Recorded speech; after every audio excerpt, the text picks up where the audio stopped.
Hi, welcome back. This next set of slides we will cover styling the front end using CSS. We're going to talk about CSS syntax, selectors, color values, and font declarations. CSS stands for Cascading Style Sheet. It was essentially created as a better solution to style HTML elements, and it also has a unique syntax separate from HTML. There are three distinct formats for using CSS. This is what the basic CSS syntax looks like. In this example, you can see we're using the P selector, which is a type selector that will select all paragraphs.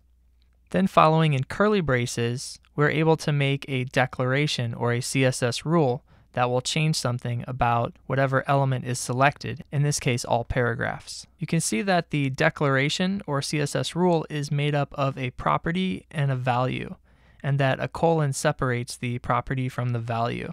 And as you can see, declarations end with a semicolon. There are three distinct formats that you might see CSS appear in. One of them is inline, another is internal or embedded, and the third is external. This is an example of some inline CSS. You can see here that we've given the style attribute to this paragraph, and we've set it equal to this CSS declaration. So here we're actually changing the font style of this paragraph to italics. The only place that it's really a best practice to perhaps use this would be in something like an HTML newsletter. The main disadvantage is that it's only changing the style of this particular paragraph and no other paragraphs. This is an example of internal or embedded CSS. So you can see here that in this example, this also appears inside of the HTML page, but we're inserting the CSS in between the opening and closing style tag. And here we're using the selector P to select all paragraphs in this particular page and change their color to red. Its main disadvantage is that the style only affects this particular HTML page that it's embedded into and doesn't affect paragraphs across the site. This is an example of external CSS. You can see that the way we link HTML pages to an external style sheet is by using this link element, and then we use the attribute relation to set its relation to style sheet. And then we use the href attribute to point to the correct location of that external CSS file. And you'll notice here that we're using the file extension .css. Now inside of that CSS file then we can write CSS code. And here you can see that we're using the P selector to select all paragraphs and set their color to black. Now one of the nice things about this is that because we're linking to an external CSS style sheet, we can link multiple HTML pages or perhaps all of the pages in our website to the same external CSS style sheet. And that allows us to make change from a single location that's going to affect all of the paragraphs site-wide. This makes this particular format of CSS the most preferred when building a website. CSS gives us a wide range of ways that we can select elements on the page. We're going to talk about the differences between type selectors, ID selectors, class selectors, and compound selector statements. Type selectors select all elements with the matching selector name. So in this case, if we just give the name of any element, and here we're giving P for the P tag or paragraphs, it's going to select any paragraph on that page, and in this case it will change the text color to black. ID selectors will select all elements with an ID attribute value matching the selector name. The way we specify an ID selector is we give it this hashtag and then the name of the value that we're trying to match. So I've gone ahead and added this ID attribute to this div here and set it equal to the value of box. So in this case, this selector #box is going to look for a single element that has the unique ID attribute set to box. And in this case, it will change the background color of this box to blue. ID selectors are especially useful when you want to give a single element on the page a unique identity and set it apart from everything else. Class selectors select all elements with a class attribute value matching the selector name. We specify a class selector using the period symbol followed by the name value that we'd like to match. So similar to the ID selector, I can also create an attribute for classes. And here I've set the class equal to thick. Now the difference between IDs and classes are that IDs are really meant for one element on the page that has unique identity, whereas class selectors are meant to be spread throughout the page across multiple elements. So here I could have 3, 4, 10, or as many as I like elements that all have a class equal to thick. And here .thick is going to look for all of those elements that happen to have the class equal to thick. And in this case, for all of those elements, it's going to set the font weight to bold. So class selectors are great for setting a style across multiple elements on the page. Compound selectors select all the matched elements in the compound set. Using comma separation, we've just told the H1, the H2, and the div with the ID of box to all have the same font family. So here, this is actually going to affect the H1, the H2, and also the ID of box. Compound selectors are great when you want to apply the same style across multiple elements at once. And here we can use any type of selector, whether it's type, class, or ID. As long as they're comma separated, it will apply the same style to each of them. You can get pretty far using type, class, and ID selectors, but CSS does provide a wide array of other selectors that are a little bit more specific that can come in handy in certain situations. So let's talk about descendant selectors, child selectors, sibling selectors, and preceded selector. Descendant selectors will select elements that are descendants of the matching selector name. A descendant selector is indicated by the space here that's in between one selector and another selector. So these can be any type of selector that you like, and in this case I've chosen to use the ID of nav, which will go and find this unordered list here that has the ID of nav. And then the space indicates that it should then go inside of it and find any LI elements. So really in this selector statement, we're really just selecting LIs, but we're only selecting these list items only if they happen to be inside of an element that has an ID of nav. So this will not style all list items. This will only style list items if they happen to be found inside of an element with a unique ID of nav. Child selectors select only elements that are direct children of the matching selector name and not their grandchildren. So the child selector is slightly more specific than the descendant selector, whereas the descendant selector will select all elements that are specified inside of the parent element, including grandchildren or great-grandchildren. The child selector will only select elements that are direct children of the matching selector name. So the way we specify a child selector is we use the greater than symbol. And again, this can be found in between any different type of selector statement. And then the greater than symbol specifies to only select list items that happen to be direct children of the unordered list with the ID of list. So here it would select this list item here that is a child, but it will not select this list item here that happens to be further nested in. The sibling selector selects only elements that appear directly after the matching selector name. So we signify a sibling selector using this plus symbol here. And in this case, I've told it to only select paragraphs if they appear directly after an H3. So this will select this first paragraph because it is a sibling of this H3, or in other words, because this paragraph comes directly after an H3. But it will not select this other paragraph because it is not the first immediate paragraph coming after the H3.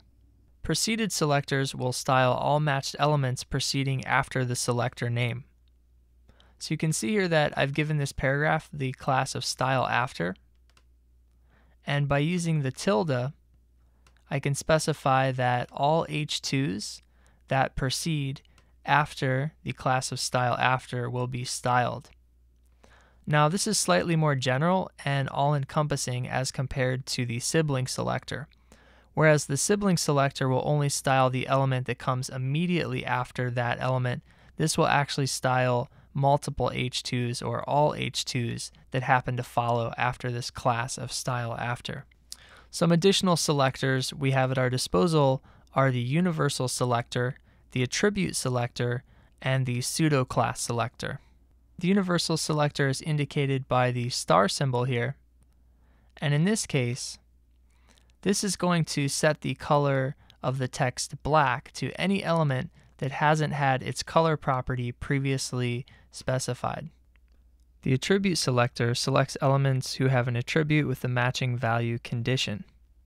The way we specify attribute selectors is we can put brackets, these square brackets here, after any element. And what this will do is it will look for images that have an alt attribute that is exactly equal to the word cat.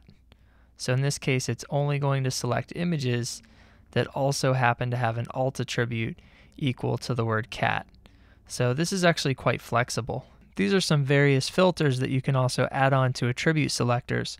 For example, here we're looking for links that have an href attribute that starts with HTTP. So you could imagine this could be useful if you want to somehow style links differently. In this case, we want to give the color red only to links that link to other sites outside of our site. So this is an absolute path, and all absolute paths that link out to other websites online are going to start off with HTTP. So using the caret symbol before the equal symbol in the attribute selector will select anything that starts with that value. You can also use the $sign in front of the equal symbol, which stands for ends with, and this will look for, in this case, any paragraph that has a class that ends with the word dog. If we put a star in front of the equal symbol, this is kind of like a wildcard. It means that this value can appear anywhere within the alt attribute in this case. So in the first example, when we were looking at alt equals cat, if we just use an equal symbol, the value has to exactly match, meaning that if there was any other words or letters in here, it would not match. But when we use the star symbol, it means that it just has to be found somewhere within the alt attribute. So here it's just going to look for the word love, and it will find it even amongst other words. We also have tilde equals, which will look for the value space separated, as long as the value is in its entirety with spaces around it.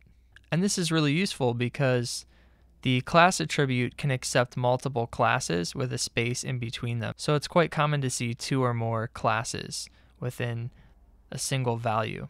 We also have pipe equals here, which is shift and the backslash key will give you the pipe symbol. And this will look for this value anywhere within dash separated. So for example here, it's going to find dogs in between these dashes. Pseudoclass selectors select elements based on a particular event state or relationship among other elements. The way we signify a pseudoclass selector is we use the colon symbol. So here it's looking for the anchor link tag in a particular state, and this is during its normal link state. So following the colon symbol, we're either describing a particular state of the element or a particular relationship it has among other elements. For example, let's look at the different event states of a link. So here we have a:link, and the :link pseudoclass is going to represent the state of a link when it is untouched. So if it's the first time anyone's visited the page and they have not yet clicked on the link in its untouched state, we can access that by using a:link. And here we're changing the text to blue for untouched links. A:visited will select links that have already been visited or links that have already been clicked on, and that's going to make them purple in this case. Now we also have a hover state. So for a:hover, that's when the mouse is actually hovering over the link, so only for that period of time. And in fact, when you hover the mouse over, you can specify any styles you want here, and they'll actually change upon that hover state. And then when you mouse off or you stop hovering on the event, it will remove any styles here. We also have the active state, which is :active. And this is a short period of time when you're hovering over the link and you actually click and hold the mouse button. So in order to see this one, you actually have to hold the mouse button down. And as soon as you release the mouse button, the active state will disappear. So these are good examples of pseudo-class selectors that are selecting a particular state of the link. As I mentioned, we also have pseudo-class selectors that are selecting based on the relationship of an element amongst other elements. Here we're selecting a paragraph that is the first child amongst other paragraphs, and we're going to change its text color to blue. And here we're selecting the paragraph that is the last child, and we're going to change its color to green. And you can see that the paragraph in the middle is unaffected.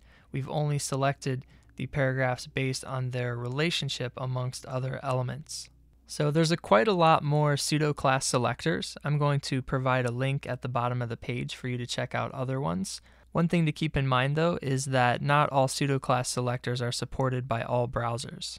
So whenever you want to use a pseudo-class selector, you're going to want to check out its browser support and make sure that it's one that's fairly well supported before you use it widely. So you can probably imagine that with such a wide variety of ways to select elements, that it's quite common for people to write multiple selectors that are selecting the same element and asking the browser to style that same element in different ways. Well, the good news is that your browser doesn't blow up. What happens instead is that CSS steps in and allows one selector to have more authority over the others. So if you have conflicting styles on the same element, it's good to know that ID will always overrule class, and class will always overrule type, and type will always overrule more general selectors like the universal selector. If a specific selector is not defined for an element, it will simply inherit its styles from a parent element or a previously defined more generalized selector statement. So in the case of classes, where we can actually apply multiple classes to the same element, here we had an example where this paragraph has 3 separate classes applied to it.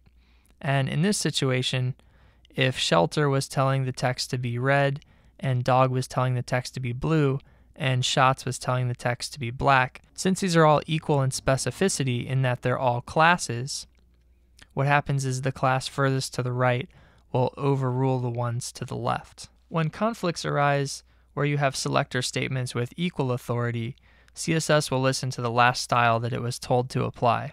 Next, let's talk about CSS color values. There are 147 color names, and only 16 of which are standard and will work in all browsers, and those are aqua, black, blue, fuchsia, gray, green, lime, maroon, navy, olive, purple, red, silver, teal, white, and yellow. So these color names, we can just type out the name of the color, and we can set either, for example, the text color or the background color of an element, or perhaps the border color of the element to any of these colors. Now, with the color names, we are limited to certain hues, but if we'd like a larger range of color, we have a possibility of over 16 million colors using the hexadecimal system. Hexadecimal is made up of red, green, and blue colors, and when these colors are used in different combinations, they can produce any color that is needed. For example, the color red is represented as the color code of pound FF0000. This means that on a scale of 0 to 255, it is 255 red, 0 green, and 0 blue. The hex system values use combinations of characters 0 through 9, as well as letters A through F to represent this range. We also have RGB and RGBA, and these also offer millions of colors by allowing us to mix varying amounts of red, green, and blue light. This is all using the scale of 0 to 255, 0 representing an absence of light, and 255 representing the full amount of light. In CSS, what we do to specify an RGB color is we use the letters RGB, and then in parentheses, we can specify from left to right the red, green, and blue amounts using that scale of 0 to 255. So this particular RGB value is set to 100 red, 86 green, and 92 blue. In RGBA, the extra A represents alpha, which allows an additional value from 0 to 1, which represents the opacity. So 0 meaning 0% and 1 meaning 100%. So 0.5 in the example below represents 50% opacity. Next, let's talk about font declarations. CSS provides us with a variety of font properties that we can use to adjust the typography inside of our elements. The font family property allows us to specify the font that's used within the element.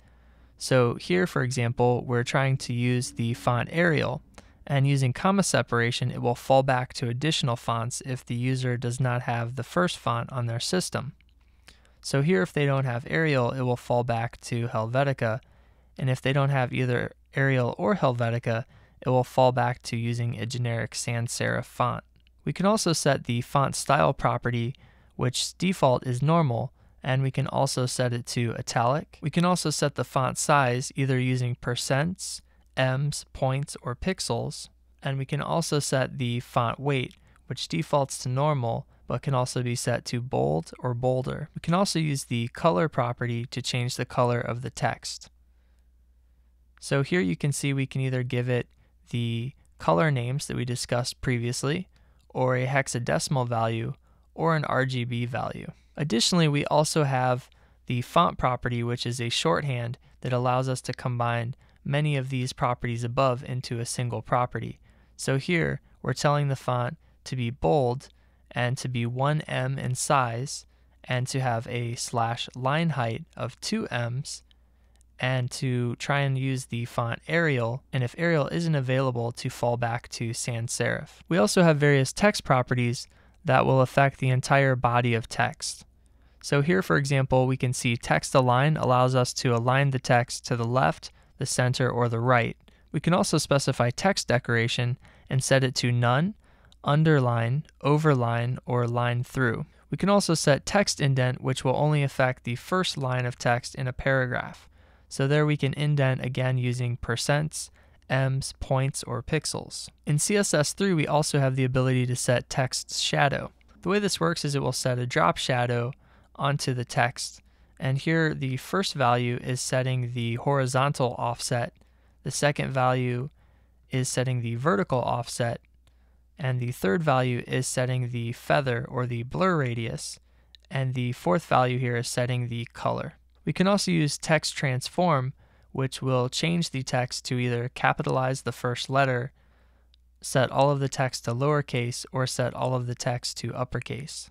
To adjust the spacing of typography, we also have the ability to set letter spacing, and here we can set letter spacing to normal, and we can also adjust it using ems, pixels, or points. We can also set line height, which is the space above and below a line of text inside of a paragraph. And again, this can be set to normal, or we can size it using ems, pixels, or points.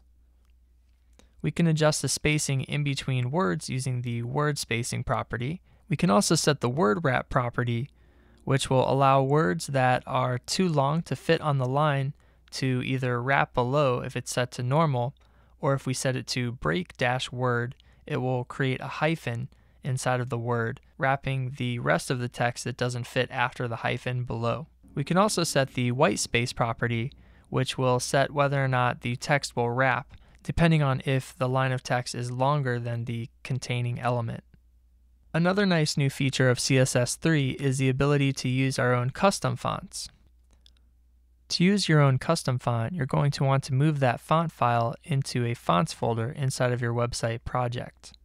Using @fontface, we can specify the name we'd like to use for our font and also the location of that particular font file. So you can see here I've given it the name Scholar in quotes, which is the exact same name as the web font file, And then down here, later on in my CSS page, I'm free to use that name, and it will know to load my special web font from this location. You can see I've also provided it fallback possibilities as well. So if the custom web font file is unable to load, it's going to then try to load Georgia, and if it can't load Georgia, it's going to default to any serif font. Lastly, it's important to know how to write comments in CSS. In CSS, we use /* to start a comment and // to end a comment. Comments can be either single or multi-lines.